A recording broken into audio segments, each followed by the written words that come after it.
Purple. Alright, hello guys, once again, welcome back to Purple Box. It's Ultra Kellen. So this time, I'm sitting here with Passport Rav.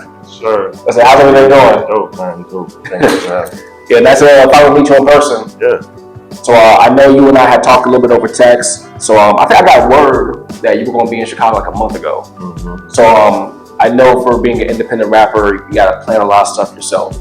So is this pit stop in Chicago, maybe some other stops that you have, maybe in other cities or anywhere else in the country, is that kind of like, part of the plan right now? No, it was just I was pulling up and I was like, you know what? I can't just come to Chicago and like not do something. I know, like, just even looking at my metrics, I get a lot of love from Chicago. So yeah, happy to be here. Definitely want to plan a tour. Like I gotta set something up and just harness like the buzz that I do have in the cities that rock with me. Yeah, no, definitely. That makes sense. And I think, as I said before, like, when you are an independent rapper, because you're doing so many things yourself, you have to be very strategic. Yeah. To how you're doing things. Mm-hmm. Absolutely. So you going through this independent wave, how many years has it been now? 2011 is when I started taking it serious. Oh, yeah. So yeah, it was that about 13 years. But I've been doing music all my life. But like taking it serious, 2011 was like my first mixtape type shit. Was it kind of like one of those epiphany type of moments where you kind of sat back and you're like, you know what? I'm going to figure out a way how to do this? That happened in high school. It's funny because I was just telling you earlier, like I've been listening to Chicago artists, and I was on the bus going to like basketball practice and bumping like Adrenaline Rush, and like so amazed I couldn't believe how good this album was, and like hardly people knew about it like where I was at. Like I was always that one listening to something that no one else is listening to. And yeah, like by senior year, I told the coach, I'm like, I don't want to play basketball no more. And that's when I decided, like, I love music. I want to spend my time doing music. So I don't love basketball as much as music. It's funny that you mentioned Adrenaline Rush. So I know I'm biased because I'm from Chicago, and I say that like I love East Coast music, but I could have Adrenaline Rush in my top 15 like of all time. Man, he's one of the best lyricists ever for sure. Definitely that album. So you being from the East Coast and more so Jersey specifically, how did, I guess, your take? Cause I feel like the East Coast, especially that tri-state area, when it comes to music, it can very much be a bubble. Like, cause I always say back in the day, I felt like New York or just East Coast artists in general almost had like the cheat code.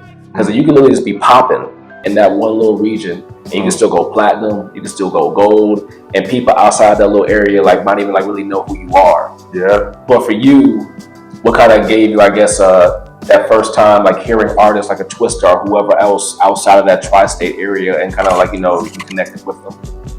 I just always been different. I always been that guy that just didn't like wearing the same thing everybody else was wearing, or didn't want to listen to the same thing everybody else was listening to. Like even when everybody was like a Hov fan and like Jay-Z was just like, I was just like, I'm a Nas fan. You know what I mean? It was just like I was always in my own zone. East Coast is cool. I mean, I feel like they've had their run. You know what I mean? Like East Coast in general, like we've had our run at one point, and the South took over, and then like it's kind of like all over the place now, where it's just like the internet.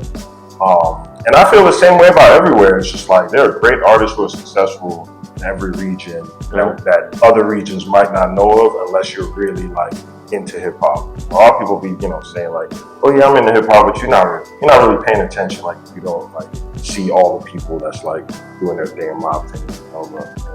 And it's crazy too because even before I started doing these interviews, like I was always a huge hip hop head. Like that collection you see on IG, like that's my actual living room. Like I've always been a music buyer. I still have the very first CD I ever bought, which was the Roots Ildo Half-Life. And I say that to say that even for somebody like me who has like his ear to the street, like what's going on, it's crazy amount of music that comes out nowadays because of the streaming. People can have a regular 9-to-5 job and still put out 4 albums in a year. Yeah. And literally like how much good music falls through the cracks. Because you and I both know, especially when it comes to being an independent artist, you can have the best product in the world, but if nobody knows that you exist, it doesn't matter. Yeah. It's a shame, but it is what it is. It's like, I've been going back and forth with just like my buzz and where I think I should be and like all this stuff. But like you said, man, it's an open world. It's like an open world game where like there's I don't know how many thousands of songs are being uploaded to streaming every day, and it takes money to market that, and or just something really special. So I love it. I'm seeing like things slowly decline, slowly like incline and go up for everybody that I like, and it's cool, man. It's cool. This is a tough, grueling world to be in as a hip hop artist producer, man. Like trying to make a living from it, but it's cool. I see the growth. Yeah, I think back in the day, we always thought that people had like an overnight success, and I don't think that we really knew because the internet people couldn't document it. Like as far as like in the early '90s and the '80s and stuff like that. But I told him I was like, yeah, like Mary J. Blige was a background singer. Brandy, some background for Immature. Yeah. Like a lot of people, like Tupac was in videos dancing, like with Shock G and Digital Underground. It took a lot of people that time to grind to get to a point. And I think because in the technology age, we always want something right now, and we lose sight of that. Like I was in Niagara Falls, New York. I don't know if you know Jamal Gasol. As soon as you said Niagara Falls, exactly. I was in the Niagara Falls, New York with him, and because he's so close to Buffalo, he was like, "Yeah, man. Like I would see Benny and all those dudes from Buffalo. I would see them like in 07, 08 doing stuff." And then you start doing the math in your mind, like, "Yo, that was 15 years ago, damn there." Yeah. And you're just now getting to the point where they're getting that buzz in their career. So for people like you, I commend you for staying on that path. Yeah, because I know it's not easy. Yeah, it's not. But you gotta love it. You really gotta love it. They say you gotta love it or be insane to believe in yourself that much. And really, it's a thin line between both. Yeah. I'm just good at it. I'm a Capricorn. I believe in astrology a little bit. I mean, we're very like money hungry and like career driven. So for a Capricorn to be an artist, you really gotta believe in yourself. You know what I mean? Especially a rapper, because like we ain't getting no break. You know what I mean? Like everybody wants to collab and work for free and or come jump on. I got 10 producers hitting me up every couple weeks to jump on their beats, and I'm just like, bro, like come on, like. It costs money to do this rap shit. So, yeah, you gotta love it. I love it. I don't see myself doing nothing else, and brings me. So, have you had a chance to take music and travel, whether like doing tour dates in other parts of the U.S. or overseas, or? Yeah, my first time touring with Promo Indie Tour in 2017 with Dre Scuffs. We went to Europe, and just traveling anywhere and like meeting people that know of you. I mean, I've been to Dubai before, and I had a club promoter that was a fan of me at the time, and it was just like, man, for me to not have a crazy buzz or a crazy amount of like monthly listeners on Spotify and just be able to go places and meet people that already knows like my music is crazy to me.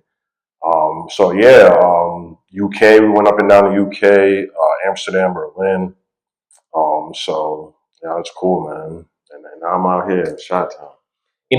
I know it may be hard to pinpoint that feeling, but thinking about back in high school when you first made a decision to like want to be a rapper, like did you really think, or what did you think how it would feel when you actually go to different parts of the world and actually know your name, they know the lyrics, and these are people who come from a totally different world than where you came from? It's incredible, man. I mean, back then I ain't gonna front, like I was definitely like a cocky, like, man, I'm about to be the next big thing. I'm about to blow up. And then when it just didn't happen as soon as I wanted it to, I'm like, you know what?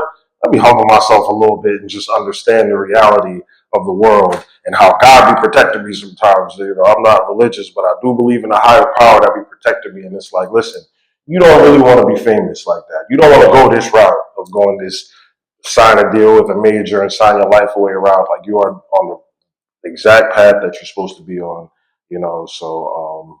Just trusting. And not only that, just I think what we take for granted now, like being famous back in the 90s or 2000s or the 80s before internet was vastly different than being famous nowadays. You could be famous back then and still kind of be only famous in your only kind of sector of like what you do, and you can still probably have like a somewhat normal life. Nowadays, it's almost like you're losing your freedom when you get to that point because you can't move around the same way you do everywhere you turn. It's a cell phone camera, this and that and the third. So like you said, maybe for you and your personality, the universe knew that this path was probably better for you. Yeah, I wasn't gonna end up at a Diddy party. You know what I mean? Like this shit. Well, what I heard No Way Out was another one of my favorite albums. And Twista was on that album too. And I mean, is this the end? And you know, it's like I was a huge No Way Out was my therapy at one point. I know that was certain albums aren't going away. No matter what comes out by somebody. And if you're an East Coaster and you were of age when No Way Out was released, like that has to be part of like your bloodline almost. Yeah, no, I was a kid, man, and yeah, you know, so yeah, it's like I want respect and I want to make a living from music. I never really cared to be super famous, or you know, but it's almost like it's almost like a double-edged sword because typically the bigger you become. Yeah, and you know, I also think that's the beauty of it being so vast now. Like hip hop in general is so vast, music so vast, so huge all around the world. I think there's so many. There are people who are famous enough where it's like in that realm of music they are famous, and if you know hip hop, you know this person. But outside of that, it's like even in different sectors of hip hop, you might not exactly know that this man is making a living from music, you know, and independently. He ain't super famous, but you just getting enough vinyl sales and enough like, you know, fans to direct to consumer fans to make a living, you know, so it's cool. You know, probably the biggest correlation I could think, because like I said, I'm a, you know, an ex-athlete. So because I played pro baseball, I know guys who played in the major leagues. And I know major leaguers who had 10-year, 15-year careers, who were multiple time all-stars, who played in big market, you know, guys who played for the Yankees, guys who played like, you know, for the LA Dodgers. And because they're baseball players and they're not overtly big or overtly tall, and they made millions of dollars playing. Yeah. And I say they could walk around. Anywhere. Nobody know it. Only people who were really baseball fans even recognize them. And it's like they can still just have like their normal life. That's a life goal for me, right? You know, your baseball money and not having and not be no one knows who I am. Yeah, exactly. I think that's a goal for me too. You know, so I know sports was a love of yours at first, right? You said basketball. Yeah, it was. And there was a thing where, like, you know, I know people who use sports to eventually get to their goal of music. I mean, that's essentially what J. Cole did because J. Cole, his first love was basketball. Yeah. And he went to St. John's. Too. Yeah, Cam, Mace. You know, there's a large correlation what I'm realizing about the two industries, sports and music. Even Water. Yeah, I saw he was a big football player. Yeah, no, Water, he was a real deal. You know, even when you see him in person, you can tell he was a real deal. You know, so was it a thing though, like, you know, you just thought that sports wouldn't be the thing where, like, what reason why music took over, or because even some people, they kind of give the sports a chance and then say, okay, this isn't gonna work out, I'm gonna go back to music. I just never loved it. Like, my family's Jamaican, so I grew up in a very Jamaican household. I started playing ball a little late. I feel like if I was like, I learned about AAU and it was like, I was already like about to be a ninth grader. So it's like, you know, I was kind of late, but I was always athletic. Always had, you know, speed and strength and hustle. I was always a hustler. So, yeah, and the first time I tried out, I made the team, and it was cool. But I never loved it. And then I realized, like, I enjoyed playing it, but when you have to play it every single day, you know what I mean? Then I was like, oh, if I go to college playing ball, I'm gonna have to play before class, in between class. You know what I mean? Practice after school. It's just like I don't love it that much. So, you know. But, you know, on the sports tip, now I don't really watch too many sports, but I love boxing. Boxing is the only thing. Me and Water actually talk about boxing on some outside of music stuff. Like, me and Water will be kicking it about boxing. And it's crazy because you mentioned earlier about having the love to do what you're doing right now. Because very much so, whether artists who I personally met or artists who I hear about, it's no different than any other factor of life, whether you're a lawyer, doctor, or athlete, or like, you know, a teacher. There are people who are good at their jobs, are good at their career, but they don't love it. Yeah. You know, they're really good at it. Yeah. And I think usually you can tell those people eventually, because when it comes to like the grind, the stuff you have to sacrifice in order to be really, really excel at it, they don't want to do that part. Yeah. But for you right now, like, you coming to Chicago with no guarantee of any particular thing about to happen. But you say, you know what, I'm going to go out there, go see my homegirl, do this, do that. Like, you know, okay, I need to like get something done while I'm there. Yeah. I want to reach out to who I want to reach out to. And I always tell people, and I know you and I talked about seeing each other online as much as I've been traveling. I always tell people half the battle is just showing up. Yep, it is, man. It is. and not just showing up one time, but showing up consistently. Yeah, with no guarantee of anything gonna happen. Mm-hmm. Building rapport, when you build rapport in person, it's way better than just DMing people on the gram. I tell people that all the time. Some people, like even people that I think are dope, it's just when it's on the internet, it's just not as it's not real. It's not as personal. Yeah. Mm-hmm. No, I always tell people, even when I interview people, whether I interview for the Purple Box or for my own platform, I don't do Skype stuff. I don't do Zoom. Yeah. Because I always tell them, like, when I get done talking to you, I want to feel like I know you now. Yeah. And that usually happens when you get in somebody's personal space and get into their bubble and stuff like that. Yeah. And speaking of which, I feel like as soon as I got out here, I noticed that like people in Chicago are just warmer.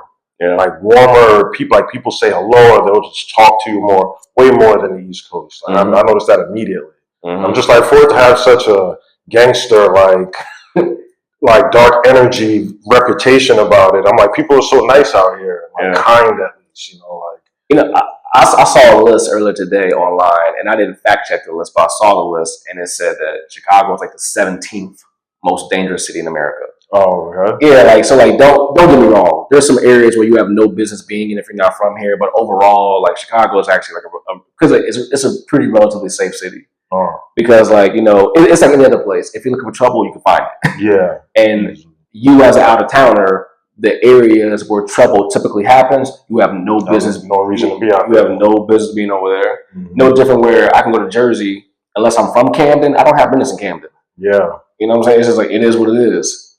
Yeah, man. And even every part has even Newark, Camden, Patterson, everywhere got a nice area, nice little areas, and My whole thing, I've been in a lot of places. I've been in hoods. I've been in Dade County, Florida. I've been in Inglewood, California. I've been in studios, in the low end, in Chicago. I've just been so many places. And it's like, for me, I respect people. I mind my business, and I get home safe. Right. I don't be having issues, man. I don't do nobody dirty. I don't owe nobody money. I keep it respectful, and, people respect you back. Yeah, karma and energy is a big thing. Like, people can feel when you have good intentions, when you have bad intentions. People can feel when you're not being sincere about something, whether it's the eye contact you make or don't make, whether it's just what emits off of you. Yeah. Because even when you walk in here right now, hey, what's up, man? How's everything going, man? Like, I could just tell, I can feel good energy. Yeah, man. Yeah. It's nothing, there's no underlying motive, but with me being an artist, I just love hip hop, and I know everywhere I go, for the places that I go, people are gonna love hip hop the same way I do. We have a mutual love, and we all in this together worldwide. Mm-hmm. All right, so if you can, I want you to give artists, especially independent artists, a piece of advice, and then me being on that more the outside looking in of the music industry, I'm gonna give a piece of advice too, and see if you agree. Okay, so give independent artists a piece of advice. A piece of advice. Whether they want to make music their full-time thing, a part-time thing for the rest of life, but if you had to give any piece of advice to artists.